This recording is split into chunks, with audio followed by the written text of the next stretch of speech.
Hello and welcome back to my studio. It's Lois here from Lois and Morgana Davidson Art, and today I'm going to be showing you how I painted this dramatic Irish coastal scene, a scene from the wonderful region known as the Ring of Kerry. I've got a bit of a cold at the moment, so I'm afraid my voice is going to be a bit gruff, but hopefully I'll be able to get through the voiceover okay.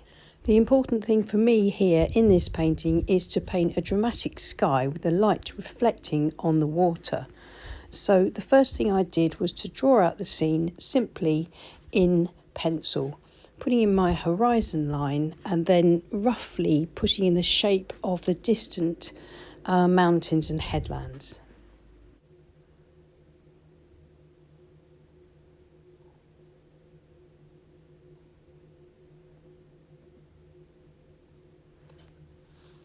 So that's all I need, keeping it nice and simple. And just before I start, a quick plug for my book, Landscapes in Watercolour, Techniques and Tutorials for the Complete Beginner. If you're interested in this, then please take a look at the links below. There are 10 projects, line and washes and pure watercolours, and lots of basic techniques information. Right, on with the demo. I'm using Saunders Waterford cold pressed watercolour paper. It's taped to my board, and my board is at an angle of about 20 to 30 degrees. It's taped with ordinary decorator's masking tape, and I'm wetting the sky area all over with my large wash brush, which is a Princeton Aqua Elite Mottler brush. I'm going to start off with raw sienna and going to get a bit of a raw sienna glow into the sky, and then I'll work around that with my storm cloud colours. Bring a bit of that colour down into the water a bit later. Now this is my storm cloud colours, which I'm bringing in from the right, keeping it nice and strong, almost tube consistency, dipping into the paint. The brush is damp, I don't need too much water on the brush at the moment. I'm just getting in those nice strong colours because of course watercolour always dries back lighter. So now I've removed some of the paint, so I've got a much lighter value of colour. The colours that I'm using here is Payne's Grey and Indigo for this big cloud.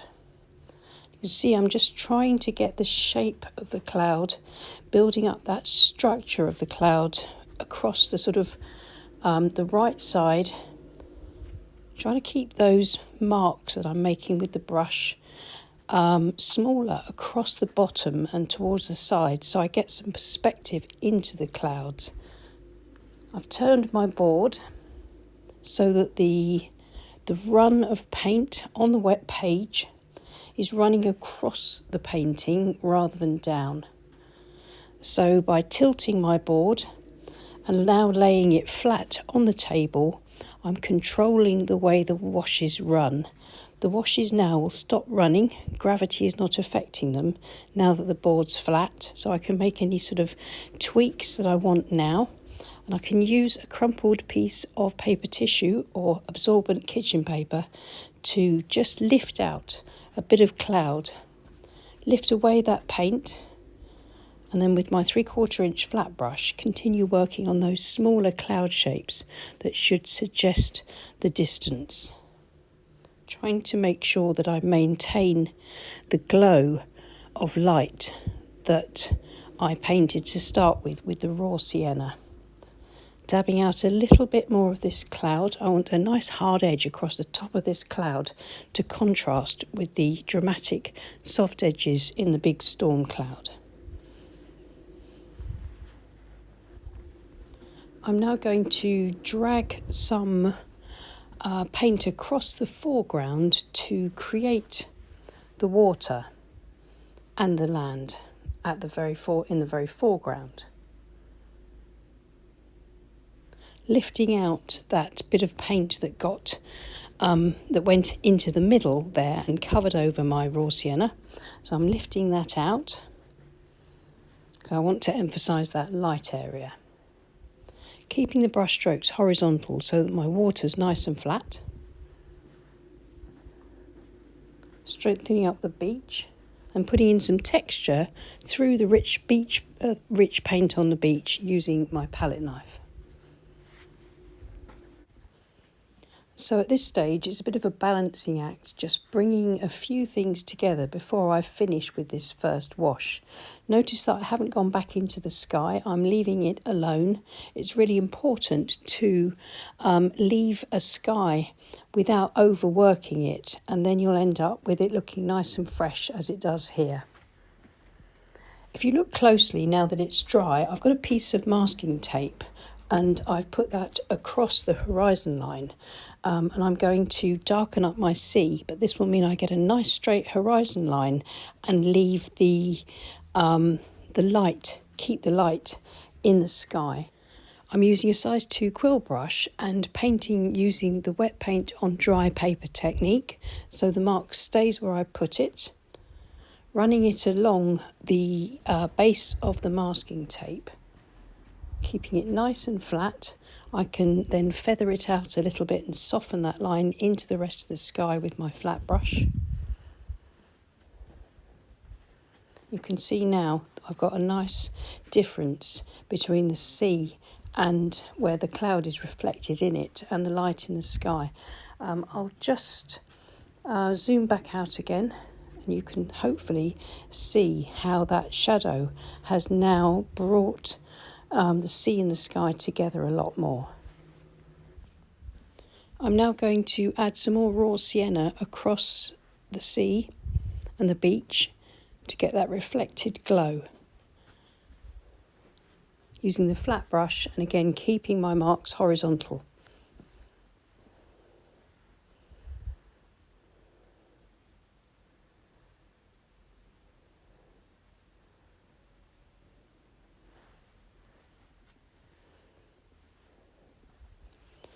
It's now time to put in my distant mountains on the left, and for this I'm using a size 14 Escoda Perla round brush. It's a synthetic brush, it's got a nice point, the bristles are fairly springy, so I can get some nice sweeping blocked out areas of paint, but I can also get in some nice accurate details. So I'm putting in my mountains with a combination of Payne's Grey, indigo and raw umber. The raw umber just gives a green tinge to the mountains. It just helps to sort of make them stand out and look as if the light is catching them a bit.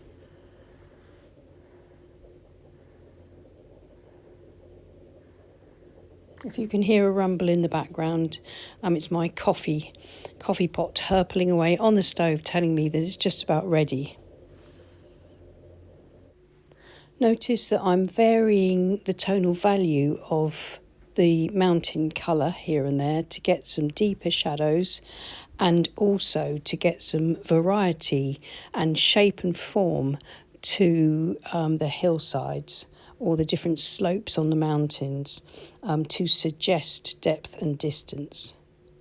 Keeping the lines nice and flat across the horizontal where the mountains meet the sea. Building up those sort of separation between the distant slopes.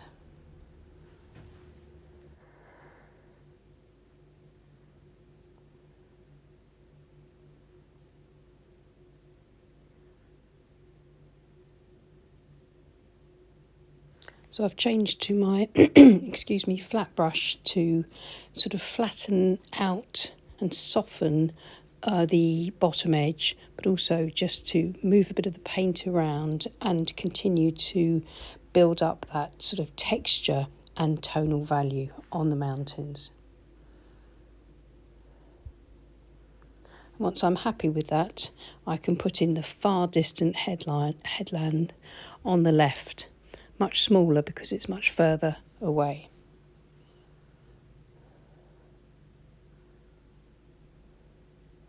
Just working backwards and forwards, making sure that everything looks balanced, because it's these outcroppings of land that are bringing the painting together and creating sort of a separation between the sky and the water.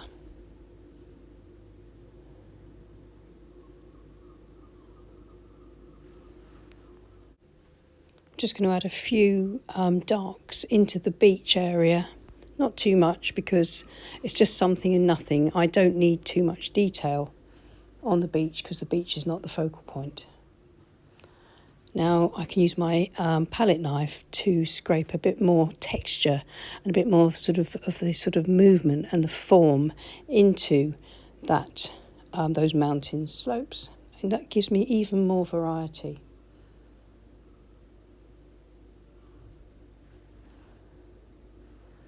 I've zoomed in, and now you can see me painting in, or just about see, me painting in a few gulls. I'm using a size 1 round brush for this, and just a bit of dark paint from the palette. A few birds against the clouds, I think, will just emphasise the movement and sort of windswept nature of this wild and wonderful landscape.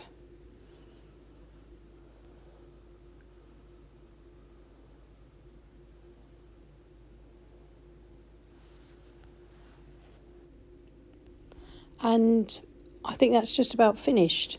Even though it's very loose, it's very free, there's not a lot of definition here. Hopefully, as soon as I remove the tape and we can see it with a clean white border, then it will look much more like a finished painting. And the birds and the mountains bring the rest of the painting together, I think. The dark value of the towering cloud on the right, yet still infused with light, works well against the paler raw sienna on the sky. The cloud that was lifted out on the left adds depth and distance, and the smaller clouds near the horizon give us a great sense of space in this painting.